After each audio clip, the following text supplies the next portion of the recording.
Happy Sunday, everyone. Today I'll be doing a quick lesson on how to paint English roses in a medium of oil paint. I received quite a few questions after I posted this picture of a project I'm currently working on of my mother that depicts those same roses that I'm talking about in this painting. The first thing I've done, I've grabbed an 8x10 canvas and I primed it with gesso. I've also applied a white medium on the outside of the canvas. So if I just take a finger here, press it down, you'll notice that I'm picking up some of that medium. So it's still wet, and that's very intentional because that's going to be used to apply our foliage around the flowers. I'm not going to go super in depth with palette arrangement, but I've arranged my palette by warm versus cool, and also light to dark. Now, we're first going to grab a little bit of white, a little bit of black, nice gray tone, and we're going to lay out the outline of one of the flowers. And this is just loose.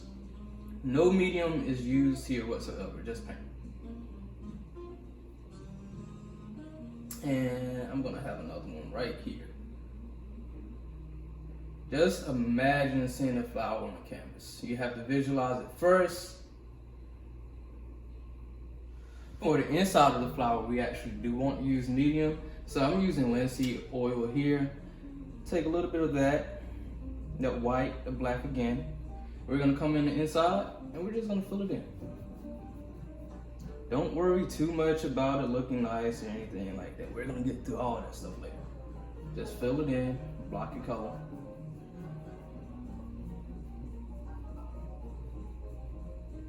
And on the other flower,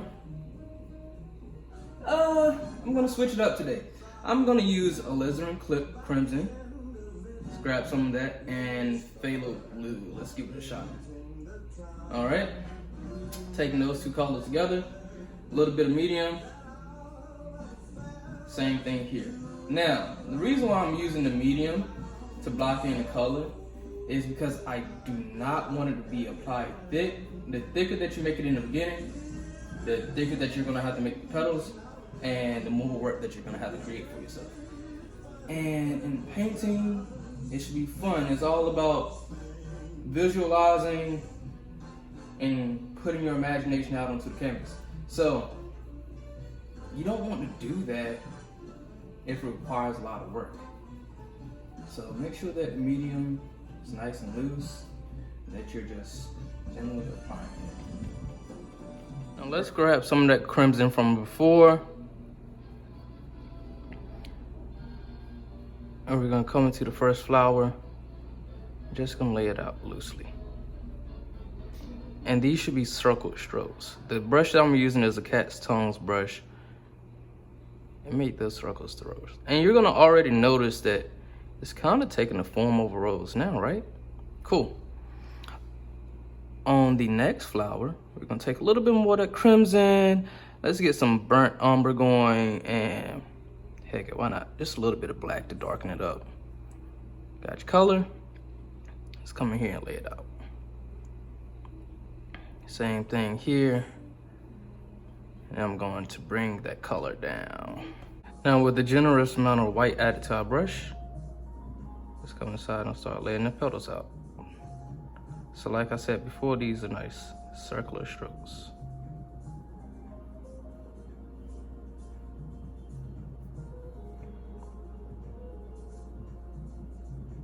And you may decide you have a petal here, there.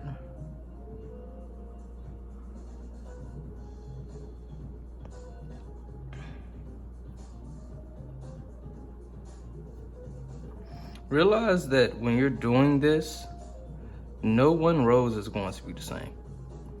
So if you were to come back and you created another rose, it's gonna look different from the last. And when you're adding these petals, make sure that it's loose. Slight strokes, just like so. One, come away from it. Now, I'm not sure about you, but I actually see some warmth radiating from this. So what I'm going to do, because we're creating our own little world, so I want to highlight it wherever I see that warmth. And that's just a decision that you have to make on your own. but be sure not to overdo it. Just enough.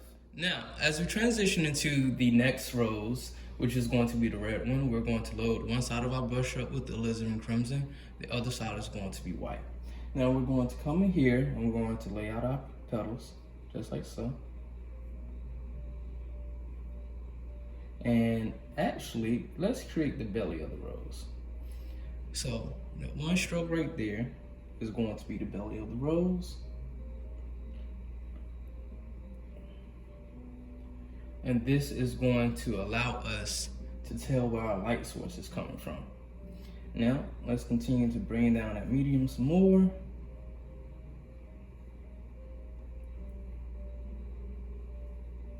Like I said, light strokes, light strokes. One, then come away from it. Let's see, we have a petal here.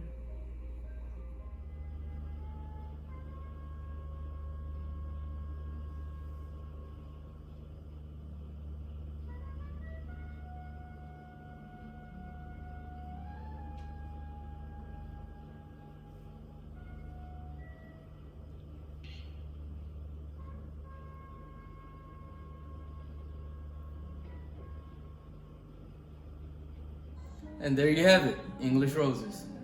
I hope you found this to be very, very informative. Thank you for watching, and I hope to do this again really soon. But until then, see you later, and happy painting.